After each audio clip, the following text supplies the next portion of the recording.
Land Rover's G4 Challenge is a kind of Krypton factor with cars. The glamorous promo video boasts of the world's most exotic locations that play host to a 4-week contest to find the ultimate off-road driver and adventure racer.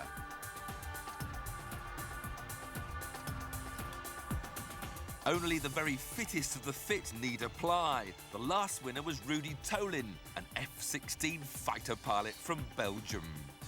This year's challenge will take in Thailand, Laos, Brazil and Bolivia. It'll be the toughest event yet, so choosing who takes part is a rigorous process. We went along to the former SAS training base in Herefordshire to see those final selections take place. 3 candidates from each of 18 countries fought it out during a week of extreme activities, with only one person from each nation going through to the main event. So, see if you can pick a winner from the 3 Brits. Andrew Grieve, a 27-year-old doctor in the RAF. Unfortunately, I had a small bout of flu this week, so I haven't been able to train as much as possible. Susanna Madge, a 33-year-old tour guide from Brighton.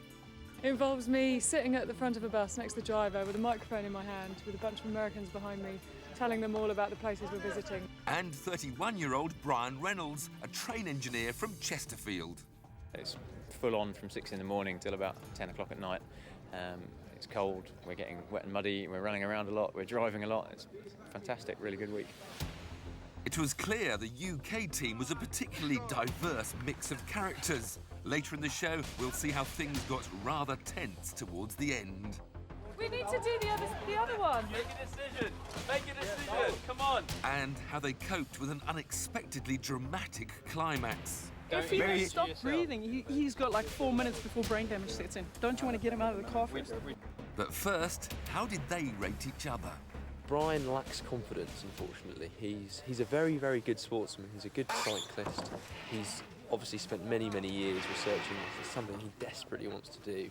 Susie, on the other hand, is brimming to the top of confidence. You know, she's got a lot of for a woman, she's incredibly powerful, very strong, very able.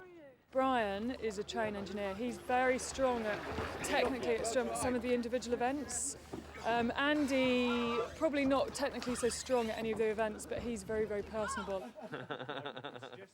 He's very easy to get on with. He's a doctor, so he's got that kind of good bedside manner. Well, I've got to put money on myself, haven't I? But they're fantastic competitors, Andy and Susie. Yeah, they're doing really well. Both got the strengths. In fact, we're all complementing each other and we're really doing well. It was an unusual situation in that the candidates were being judged on how well they worked as a team, yet they were competing against each other for the one coveted place on the final challenge. However, rivalries were put to one side as they whistled through a tricky winching exercise.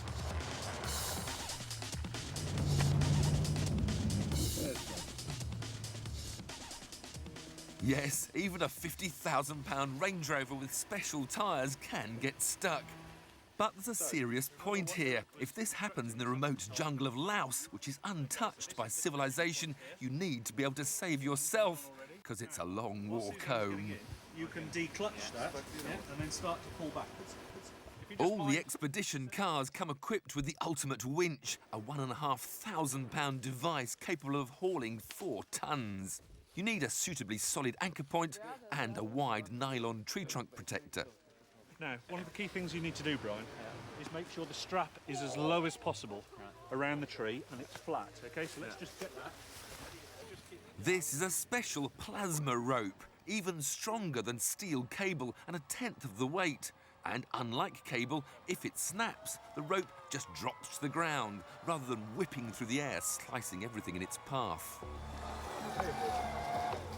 The UK candidates all performed well. Susanna steered a steady course, Brian attached the rope securely, and Andy gave clear instructions, although he did get told off for talking to the camera. I hope I hear it. No, I'm fine. Yeah, I don't think so.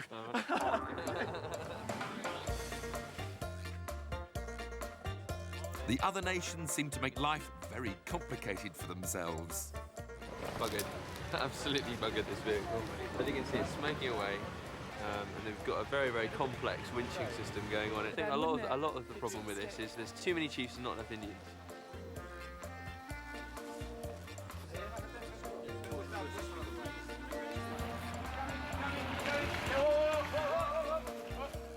always lucky to be so wise, isn't it? Eh? Aren't we lucky we're so clever?